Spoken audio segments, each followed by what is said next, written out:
अब 2016 से लेके आज तक हमारा 1 रुपया नहीं बढ़ा गया। आप देखिए सर 2016 से आज तक कितनी महंगाई हो रही है दिन ब दिन, लेकिन हम वहीं के वहीं हैं। Time by time fake promises कर रहे हैं, जैसे इन्हें बोला कि आप हम बीटीपीज को रिमूव करेंगे ये सिर्फ बोल रहे हैं, लेकिन ग्राउंड लेवल पे कुछ। पीडीपी और बीजेपी की हुकूमत थी, उनके मिनिस्टर हमारे पास आए, हमारे साथ वादे किए कि वोकेशनल एजुकेशन को आप सक्सेसफुली इम्प्लीमेंट करके दीजिए, आप लोगों के लिए हम जॉब पॉलिसी फ्रेम करेंगे। आज हम आपको फिर से नए कश्मीर की नई तस्वीरें दिखाएंगे। कि नए कश्मीर की नई तस्वीरें वो ये है, ये कश्मीर का मुस्तकबिल। और आपको बता दूं, आपको सुनकर हैरानी इस बात की होगी कि ये वो कौम है जो हमारे कश्मीर के मुस्तकबिल को बनाते हैं, यानी कि बिल्डर्स ऑफ नेशन, जिनको हम कहते हैं वो टीचर्स होते हैं, उस्ताद होते हैं। आज फर्स्ट डे ऑफ वर्किंग है, यानी कि मंडे है। आज ये करीबन 1100 टीचर्स, वोकेशनल टीचर्स ऐसे हैं जो मुख्तलिफ स्कूलों में अपने फराइज अंजाम दे रहे हैं। आज मंडे है, लेकिन सारे वोकेशनल टीचर्स जो है वो धरने पे है, प्रोटेस्ट पे है। अगर ये प्रोटेस्ट पे है तो स्कूलों में पढ़ाएगा कौन? और अगर ये प्रोटेस्ट पे बैठेंगे तो हमारे कश्मीर के मुस्तकबिल का होगा क्या? ये सारे नोटिस जो आप हाथ में देख रहे हैं, आपको बता दूं कि 2016 में इनकी रिक्रूटमेंट हुई थी। अब किसी को भीख देकर रिक्रूट नहीं किया गया था। इन्होंने पूरे जिंदगी भर मेहनत की, किसी ने एमटेक किया, किसी ने पीएचडी किया, किसी ने पीजी किया, तब जाके इनको ये अपॉर्चुनिटी मिली कि ये इस जो है पोस्ट के लिए अप्लाई हो, या इस पोस्ट के लिए जो है डिजर्विंग कैंडिडेट्स थे। लेकिन अफसोस की बात तो ये है कि ये हमारे नए कश्मीर की वो तस्वीरें हैं जो सड़कों पे है। अफसोस की बात तो ये भी है और तहज्जुब की बात तो ये भी है कि पिछले 1 महीने की अगर बात करें, केवल 2 डिपार्टमेंट्स को छोड़कर हर एक डिपार्टमेंट के लोग या एम्प्लॉयज या एस्पायरेंट्स जो है वो सड़कों पे नजर आए। जैसे आज हमारे कौम नेशन के बिल्डर्स जो है वो सड़कों पे है। और यहाँ पे आखिरकार ये प्रोटेस्ट क्यों कर रहे हैं? अगर इनकी 2016 में रिक्रूटमेंट हुई और आज जो है यहाँ पे पहले डे ऑफ वर्किंग, यानी कि मंडे के दिन ही जो है अपने स्कूलों से, चूंकि एक बात तो ये कह सकते कि ये केवल इन 1100 टीचर्स के कैरियर के साथ या इनका वक्त जाया नहीं हो रहा है, इनसे ज्यादा 1100 टीचर्स कितने बच्चों को तालीम देते होंगे, कितने स्कूल्स में तालीम देते होंगे। अगर सारे 1100 टीचर्स जो है वो प्रोटेस्ट पे है तो उन बच्चों को पढ़ाएगा कौन? जी, अपना नाम लेके बताइए, कहां से आप? और अगर आप कौम के बिल्डर है, नेशन के बिल्डर, क्योंकि उस्ताद को ही कौम का बिल्डर कहा जाता है, अगर आप सड़कों पे तो उन बच्चों का क्या होगा? और आप लोगों को क्या इतनी मजबूरी पड़ी कि फर्स्ट डे ऑफ स्कूल में जो है आप लोग सड़कों पे उन बच्चों को छोड़कर आया? सर देखिए सर, गवर्नमेंट में हमें 2016 में अपॉइंट किया था, रिक्रूटमेंट एजेंसी गवर्नमेंट थी हमारी, लेकिन हमारे में यूज की थर्ड पार्टी सर, ठीक है। अब 2016 से लेके आज तक हमारा 1 रुपया नहीं बढ़ा गया। आप देखिए सर 2016 से आज तक कितनी महंगाई हो रही है दिन ब दिन, लेकिन हम वहीं के वहीं हैं। हम गवर्नमेंट से हमारी 3 ही डिमांडें हैं। एक तो हमारी सैलरी हाइक की जाए, दूसरा जो वोकेशनल ट्रेनर पार्टनर इनको रिमूव किया जाए, और जल्द से जल्द हमारी जॉब पॉलिसी फ्रेम की जाए। तो मुझे ये सिंपल बताइए, जो आप दूसरी डिमांड आपने कही, उसकी वजह से आप लोगों के ऊपर इम्पैक्ट क्या हो रहा है या फर्क क्या पड़ रहा है जिसकी वजह से आप चाहते हैं कि उनसे जो है वो हटाया जाए? देखिए सर, 2016 से लेके उस टाइम हम अकेले थे सर, आज हमारी फैमिली है। अब उन फैमिली को हम कैसे चलाएं 20,000 में सर? तो आपने किसी ऑफिशियल एडमिनिस्ट्रेटिव ऑफिसर हम सबके पास गए सर, जवाब क्या आता है? सर करेंगे मतलब 6 साल हुए सुनते, करेंगे कल होगा, लेकिन करता कोई नहीं है। नहीं करता सर, आज तक कुछ नहीं हुआ हमारा। वही फाइल पड़ी हुई है, आज के टाइम में कमिश्नर सेक्रेटरी के सामने हमारी फाइल पड़ी हुई है, लेकिन वो कुछ नहीं कर रहे सर। हम उनसे एक हम्बल रिक्वेस्ट करते हैं, प्लीज जल्द से जल्द हमारा काम करें और हमारी जो फ्यूचर सेव करें सर। हमारे ऑनरेबल एलजी का नारा है विकास, डेवलपमेंट, रोजगार देने की बातें की जाती है। साहब के पास भी हम काफी बार गए, उन्होंने हमें आश्वासन दिया, और खासकर उन्होंने लास्ट ईयर अवाम की आवाज में खुद बोला था कि आप हम आपके लिए वोकेशनल ट्रेनिंग के लिए कुछ अच्छी कोई जॉब पॉलिसी फ्रेम करेंगे, बट सर आज तक हमें कहीं नहीं दिखी वो पॉलिसी। जी मैम, कहाँ से आए आप? थोड़ा सा लाउडली। सर मैं यही अनंतनाग से आई हूँ। अनंतनाग से। आप उस्ताद है, कौम के बिल्डर है, स्टूडेंट्स सफर कर रहे होंगे, उसका कुछ एहसास है आप लोगों को? बिल्कुल सर, हमें बहुत एहसास है, क्योंकि वो भी हमारे ही स्टूडेंट्स हैं, हमारे ही बच्चे हैं, उनका फ्यूचर बनाने का काम हमारा है। लेकिन जब हम ही, हमारा फ्यूचर डार्क में है, तो हम कैसे उनका फ्यूचर बनाएंगे? किस हिसाब में आपका फ्यूचर डार्क है? अगर आप अभी वोकेशनल ट्रेनर से जॉब भी कर रहे हैं, आप सैलरी भी मिल रही है? हम पिछले 6 साल से वर्क कर रहे हैं। 6 साल से हमें हर टाइम पे हमारे साथ फेक प्रोमिसेस किए गए कि आपके लिए वो होगा, जैसे आपकी सैलरी इंक्रीमेंट होगी। लास्ट 2019 में हमारी एक इंक्रीमेंट लग गई थी, लेकिन हमें आज तक वो इंक्रीमेंट नहीं मिली। उसके बाद जितने भी हमें दरवाजे खटखटाए, हमें वहीं से ये जवाब आया कि आपकी इंक्रीमेंट हो गई है, लेकिन हमें अभी तक जो हमारी पहली सैलरी थी जब हमने पहले ज्वाइन किया तब भी थी 19,800 और आज तक हम वही 19,800 ले रहे हैं। हमने बहुत सारी डिपार्टमेंट्स का दरवाज़ा खटखटाया।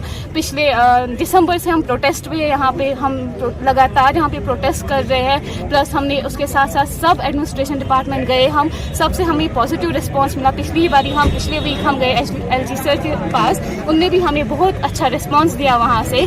लेकिन हम ये हमारी ये परेशानी है कि हम कहाँ पे कौन सी ऐसी कमी आ रही है जो ये अपने प्रॉमिसेस फुलफिल नहीं करे, क्योंकि हमें time by time fake promises कर रहे हैं। जैसे इन्होंने बोला कि आप हम BTPs को रिमूव करेंगे, ये सिर्फ बोल रहे हैं, लेकिन ग्राउंड लेवल पे कुछ भी। BTPs का प्रॉब्लम क्या है, थोड़ा सा इसको ब्रीफ करेंगे आपके लाइक आखिरकार इनकी वजह से आप लोगों को प्रॉब्लम क्या हो रही है, दिक्कत क्या हो रही है जिसकी वजह से आप लोग चाहते हैं कि रिमूव हो जाए? सर, अगर आप देखोगे ग्राउंड लेवल पे जो काम कर रहे हैं वो हम BTs है, और अगर आप देखोगे जितने भी ऑर्डर्स हमारे लिए आते हैं वो सारे समग्र शिक्षा से आते हैं। और फिर BTPs का काम क्या है, आप हमें बोलिए कि हमारा जो एजुकेशन सिस्टम है इसको थोड़ी भेजा जाता है। इनने तो हमारा आउटसोर्सिंग करके हमें ही भेज दिया है, हमारी एजुकेशन सिस्टम को बेच डाला है यहाँ पे। अगर आप देखोगे BTPs का कोई रोल नहीं है, उनका सिर्फ ये रोल है कि वो हमारी अटेंडेंस हमसे लेते और सबमिट करते समग्र ऑफिस में। अगर हम सारा ग्राउंड लेवल पे करते, हमारे सारे ऑर्डर्स समग्र से आते हैं, तो BTPs का क्या काम है? आपको लगता है कि आप अपने जॉब को जो है आप अपने प्राइस को अच्छे से अंजाम दे पा रहे हैं, ईमानदारी के साथ दे पा रहे हैं? सर, हम तो बोल रहे हैं आप हमारी परफॉर्मेंस चेक करें, उसके बाद आप अपने ऑर्डर्स इंप्लीमेंट करें। आप हमारे प्रिंसिपल्स के पास जाए, आप हमारे स्टूडेंट्स के पास जाए, इवन कि आप CEO's ऑफिस से हमारी परफॉर्मेंस रिपोर्ट लीजिए, उसके बाद ही आप किसी डिसीजन पे आए। लेकिन ये सब कुछ भी नहीं हो रहा है यहाँ पे। इन्हें हमें time to time fake promises किए, फेक ऑर्डर्स निकाले, मतलब जितने भी हमने दरवाजे खटखटाए उनसे हमेशा हमें एक पॉजिटिव रिस्पॉन्स मिला। इनने हमारी होप्स बढ़ाई, लेकिन ग्राउंड लेवल पे ये कुछ भी करने के लिए तैयार नहीं है। क्यों? हम तब तक नहीं हटेंगे यहाँ पे। अब हमने डिसाइड किया है कि हम इंडेफिनिट स्ट्राइक पे जाएंगे, हम तब तक सड़कों से नहीं हटेंगे। बच्चों का क्या, आप इंडेफिनिट स्ट्राइक तो करेंगे, तो उन बच्चों का क्या जो आप 1100 टीचर्स उन करीबन लाखों की तादाद में बच्चों को पढ़ाते होंगे? देखिए सर, जब हमारा फ्यूचर डार्क में है, जब हमारे बारे में कोई नहीं सोच रहा, तो हम कैसे उनके बारे में, मतलब हमें है अंदर से हमें बहुत फील हो रहा है, क्योंकि मिड सेशन है, जो मिड एकेडमिक सेशन है, ये डिस्टर्ब होगा हमारी वजह से। लेकिन उनको भी तो सोचना चाहिए कि हमारी इंपॉर्टेंस क्या है इस एजुकेशन सिस्टम में। जब तक उनको हमारी अहमियत नहीं समझ आएगी तब तक वो क्या कर लेंगे। इसलिए हमने डिसाइड किया कि आज से हम इंडेफिनिट स्ट्राइक पे चले जाएंगे। जब तक हमारी सारी डिमांड्स फुलफिल नहीं होगी तब तक हम यहाँ से नहीं हटेंगे। सर, अभी आप किसी से बात कर रहे थे, आप कह रहे थे कि किसी ने हमें मेल की बात की, किसी ने व्हाट्सएप ग्रुप की बात करी, किसी ने कुछ कहा। क्या अभी आपके प्रोटेस्ट का इम्पैक्ट ये है कि अब आपको कह रहे हैं कि प्रोटेस्ट खत्म किया जाए, या कोई एश्योरेंस मिली आपको? देखिए, बिल्कुल सही बात आपने कही। जो मेन इश्यू इसमें है वो है कंपनीज का, जो ठेकेदार है। ये कंपनीज क्या है, थोड़ा सा इसको ब्रीफ करें। आपके लाइक आखिरकार इन कंपनीज की वजह से प्रॉब्लम क्या हो रही है? देखिए, एक्चुअली ये जो वोकेशनल एजुकेशन है, इसको इससे पहले भी इम्प्लीमेंट किया गया था जम्मू एंड कश्मीर में, बट ये अनसक्सेसफुल रहा था। 2016 में जब इन्होंने इसको इम्प्लीमेंट किया था तो खदशा था गवर्नमेंट को कहीं ये फेल फिर से फ्लॉप ना हो जाए, हमें इनको परमानेंट जॉब ना देना पड़े, क्लियर कट है। लेकिन हमने इसको सक्सेसफुल किया। उस टाइम PDP और BJP की हुकूमत थी, उनके मिनिस्टर्स हमारे पास आए, हमारे साथ वादे किए कि वोकेशनल एजुकेशन को आप सक्सेसफुली इम्प्लीमेंट करके दीजिए, आप लोगों के लिए हम जॉब पॉलिसी फ्रेम करेंगे। उस टाइम इन्होंने हमें आज भी उसी भाजपा की सरकार सेंटर में है, तो आपको क्या लगता है कि वो जो वादे किए गए थे वो खोखले हुए? नहीं, मुझे एक चीज़ मुझे लग रही है, हम चूंकि LG सर से रिसेंटली मिल के आए हैं, उन्होंने वादे हमारे साथ किए कि बिल्कुल हम आपका काम करेंगे, और हमारे सामने उनने जो इसके कंसर्न ऑफिसर्स हैं उनको कॉल किया। मगर मुझे लग रहा है एक बड़ी एक मिसकम्युनिकेशन है, उनको मिसगाइड लेटरली किया जा रहा है, उन तक सही बात नहीं पहुंचाई जा रही है। अगर आप खुद ऑनरेबल LG से मिले तो आपने खुद उनसे बात की, तो किसी और का जरिया क्यों बनाना था? और आपको क्या लगता है कि ऑनरेबल LG ने कितने वक्त पहले आप मिले उनसे? हम एक्चुअली उनसे 1 जुलाई 2022 को हम उनसे मिले हैं। लास्ट ईयर जुलाई में ही उन्होंने एक बाइट दी थी, जो हम आवाम की आवाज़ अनाउंसमेंट करी थी कि हम कंपनीज को निकालेंगे, हम इनके लिए जॉब पॉलिसी फ्रेम करेंगे। आज तक जॉब पॉलिसी फ्रेम नहीं की गई। मैं आपको बता देना चाहता हूँ, ये जो वोकेशनल एजुकेशन है, इसका मेन एम है कि अनएम्प्लॉयमेंट को दूर करना जी। लेकिन जब हम खुद टीचर्स अनएम्प्लॉयड है तो हम किस तरीके से बच्चों को बेहतर एक्सपोजर। जॉब मिलकर भी आपको लग रहा है आप अनएम्प्लॉयड हम है? बिल्कुल सही बात है। अब जो आप बात कर रहे थे बच्चों की, हम 7 साल से काम कर रहे हैं। मेरा रिजल्ट देखिए 100%, एक भी बच्चा फेल नहीं हुआ है। हमारे जो टीचर और स्टूडेंट का रेशियो है वो 1:100 से ज्यादा है। 9th 10th और 11th और 12th के बच्चों को हम पढ़ाते हैं, कंपल्सरी सब्जेक्ट है वो, और वो ज्यादा से ज्यादा इसमें दिलचस्पी दिखा रहे हैं, ज्यादा से ज्यादा बच्चे इसमें पार्टिसिपेट कर रहे हैं, इन सब्जेक्टों को ऑप्ट कर रहे हैं। अब तो वैकेंसीज एनरोलमेंट का जो लेवल इसमें रखा है, जो एनरोलमेंट लाइक 40, 50 या 60 बच्चे इतने आ रहे हैं कि एनरोलमेंट के लिए कैपेसिटी नहीं है। तो सरकार बच्चे आ रहे हैं लेकिन आप सड़कों पे हैं। बिल्कुल, अब तो बच्चे आ रहे हैं बहुत ज्यादा, वो चाहते हैं कि इम्पार्ट स्किल हो उनमें, लेकिन सरकार तवज्जो हमारी ओर नहीं दे रही है। तो ये हमारी गुजारिश है सरकार से, आप हमारे रिजल्ट देख लीजिए, उसके बाद डिसाइड कीजिए। हम ये नहीं कह रहे कि आप आंखें बंद करके कोई भी फैसला लीजिए। आप आइए। आपको लगता है ये जो आपने सवाल मेरा है, आपको लगता है कि इंडेफिनिट स्ट्राइक की कॉल कहीं ना कहीं से गलत साबित होगी, क्योंकि बच्चों के ऊपर इम्पैक्ट बड़ा पड़ेगा इससे? देखिए सर, बिल्कुल हम कौम बनाने वाले लोग हैं, नेशन बिल्डर्स हैं। आज तक जो भी हमने प्रोटेस्ट किए थे वो हमने संडे को किए थे। अगर आप देखेंगे, this is our 6th protest.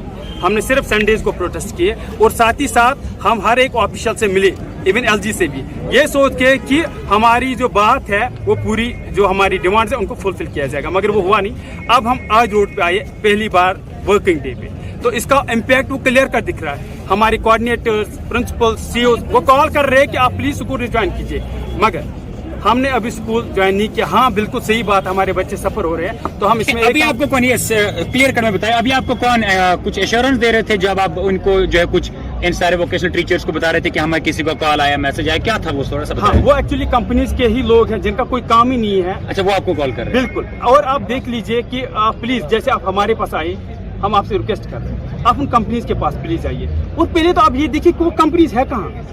हम उनसे रोज कह रहे हैं कि आप कंपनीज वाले जो भी है वो प्लीज हमारे सामने, हमने कभी उनको देखा ही नहीं। तो फोन पे एक बात, वो फोन पे बात होती है, कंपनीज है ही नहीं, these are actually virtual companies, हमने कभी देखा नहीं है। तो उनको सरकार मैनेजमेंट कॉस्ट दे रही है, मैनेजमेंट कॉस्ट करोड़ों का पैसा उनकी ओर जा रहा है। वो कर क्या रहे हैं, आप प्लीज उनके पास जाइए, उनको बताइए 7 साल में वोकेशनल ट्रेनर से बच्चों को स्किल इम्पार्ट किया, उनमें 100% रिजल्ट। क्या उन कंपनीज का यही काम है कि आपको मैनेज करते?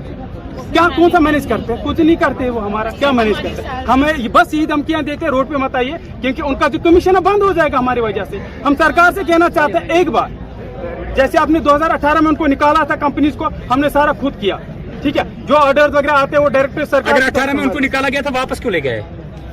वो आप जाके सरकार से पूछ लीजिए। आपको तो कोई रीजन बताया होगा? उनने हमें कोई रीजन, हमने तो उस टाइम प्रोटेस्ट किया, उनने वापस लाया। हमने बोला क्यों सर, हम तो सब कुछ कर रहे हैं, सब कुछ ठीक से चल रहा है, हमारी सुनेगा कौन? तो आप जाइए उनके पास, बताइए क्यों कंपनीज को वापस लाया गया, क्यों इतना पैसा आप उन पे खर्च कर रहे हैं, उनका रोल क्या है, उन्हें किया क्या है, उनका वर्क हमें दिखाइए। अगर हमारा वर्क आपको दूर से दिख रहा है, बच्चे आप सफर कर रहे हैं, तो आपको लग रहा है कि नहीं ये काम करने वाले हैं, मुझे ये बताएं। अगर वो निकल जाए, मुझे दिखाइए कौन सफर होगा, कोई नहीं होगा। ये 3 डिमांडें हैं इनकी: जॉब पॉलिसी को फ्रेम करना, सैलरी में एनहेंस, और वीपीटीज को हटाना। अगर 2018 में हटाए गए, वापस क्यों लाया गया? ये 1100 उस्ताद है, मैं आपको दिखाना चाहता हूँ, इन सबों के हाथ में बैनर्स है, हर एक के हाथ में, केवल मेल नहीं है, फीमेल्स एम्प्लॉयज सारे जो है इस वोकेशनल ट्रेनर्स जो है वो सारे यहाँ पे आए, जम्मू के भी हैं, भद्रवाह, किश्तवाड़, पूरे जम्मू कश्मीर से है। आखिरकार समझ ये नहीं आ रहा है कि इनको प्रोटेस्ट करने के बजाय किसी चीज को लेकर इनको सेटिस्फाई क्यों नहीं किया जा रहा है। बजाय इनको सेटिस्फाई करने के, इनको स्कूलों के अंदर होना चाहिए, ये सड़कों पे है। अगर ये सड़कों पे होंगे तो बच्चे कहाँ रहेंगे? मुझे अगर उस्ताद सड़कों पे है, बच्चे तो घर में रहेंगे, बच्चे घर में रहेंगे तो नॉलेज, एक्सपीरियंस, पढ़ाई करेंगे नहीं। और ये इन्होंने कॉल दी है इंडेफिनिट स्ट्राइक की। इंडेफिनिट स्ट्राइक का मतलब जब तक इनका मानना है कोई एश्योरेंस या कोई हमारा फैसला या डिमांड्स पूरी नहीं की जाएंगी, हम यहाँ से नहीं हटेंगे। अगर ये नहीं हटेंगे 7 दिन, 8 दिन, 9 दिन, तो 9 दिनों के अंदर 1100 टीचर्स हैं, और इन 1100 टीचर्स के अंदर कितने बच्चे पढ़ रहे होंगे? ऑनरेबल एलजी से भी ये मिले थे, और एलजी जो है मनोज सिन्हा, उन्होंने भी बात की थी। लेकिन अफसोस की बात तो ये है कि आज फिर से at the first day of working ये लोग सड़कों पे है। Vocational lives matters and company brutality, no just no peace, removal of vocational training partners. यानी कि वीपीटीज को अगर रिमूव करना है, इनके कहने के मुताबिक वो मैनेजमेंट संभालते हैं, तो क्यों ना सरकार खुद की एक डिपार्टमेंट को या एक विंग को तैयार करती है जो वीपीटीज करते हैं वो ये करे। क्यों प्राइवेट कंपनीज को हायर किया जाता है? क्या हमारे सरकार के पास वो सारे चीजें नहीं है जिसकी वजह से वो खुद के एक जैसे वीपीटीज काम कर रहे वैसे गवर्नमेंट इदारों के अंदर एक ऐसे विंग को खड़ा करे जो वीपीटीज के जैसे काम करे? इनका मानना है कि वीपीटीज वाले जो है हमें ये कह रहे हैं कि सड़कों से हट जाइए क्योंकि शायद उनका जो है कमीशन खत्म होने वाला है। लूट तुम्हारी, मेहनत हमारी, नहीं चलेगी, नहीं चलेगी। We are humans not. ये एक बड़ा इंटरेस्टिंग इनके हाथ में है, ये मैं कैमरामैन से गुजारिश करूंगा, ये इस पे लिखा है कि हम इंसान है, मशीन्स नहीं है। Workload clock 9th 10th 11th 12th यानी कि जितने भी high school higher secondary levels हैं वहां पे इनको पढ़ाया जाता है, लेकिन वी आर ह्यूमंस, हम इंसान हैं, हम मशीन्स नहीं है। Skilled helpless in search of skills. अगर ये सारे नारेबाजी इस प्रेस एनक्लेव के अंदर हो रही है तो किस चीज को जो है डेवलपमेंट कहा जाता है? मेन बेसिक डेवलपमेंटल थिंग्स जो है, ये टूल्स जो है वो ये है। लेकिन अगर ये सड़कों पे है तो आखिरकार उन सब चीजों को प्रमोट करेगा कौन? हमारी तरफ से ऑनरेबल एलजी से गुजारिश है कि इनकी डिमांड को लेके जो ये डिमांड कर रहे हैं एटलीस्ट इनको सुने, इनको कोई क्लियरेंस दे, एश्योरेंस दे, ताकि ये अपनी स्ट्राइक को जो है खत्म करे और उन बच्चों को इनकी वजह से इंपैक्ट ना पड़े। मैं ऑलरेडी बार बार कह चुका हूं, चौथी बार भी कह रहा हूं, ये कौम के बिल्डर्स है, नेशन के बिल्डर्स है। अगर ये सड़कों पे है तो कौम का मुस्तकबिल क्या होगा? अगर नेशन के बिल्डर्स सड़कों पे है तो उस कौम का रिजल्ट क्या होगा, उस कौम की हालत क्या होगी? हम उम्मीद करते हैं कि आने वाले समय के अंदर ऑनरेबल एलजी जो है मनोज सिन्हा वो इनकी डिमांड्स को लेके कुछ एश्योरेंस दे ताकि ये अपनी डिफरेंट स्ट्राइक को खत्म करे और अपने स्कूल्स के अंदर वापस अपने फराइज को अंजाम दे, जिसकी वजह से बच्चों का मुस्तकबिल भी जाया ना हो। आगे क्या कुछ इसके हवाले से निकल कर आएगा सबसे पहले हम आप तक पहुंचाने की कोशिश करेंगे। तब तक के लिए आप मुझे और मेरे कैमरामैन अमान मलिक को दीजिए इजाजत और आप देखते रहिए शेख इमरान के साथ द वॉइस ऑफ कश्मीर।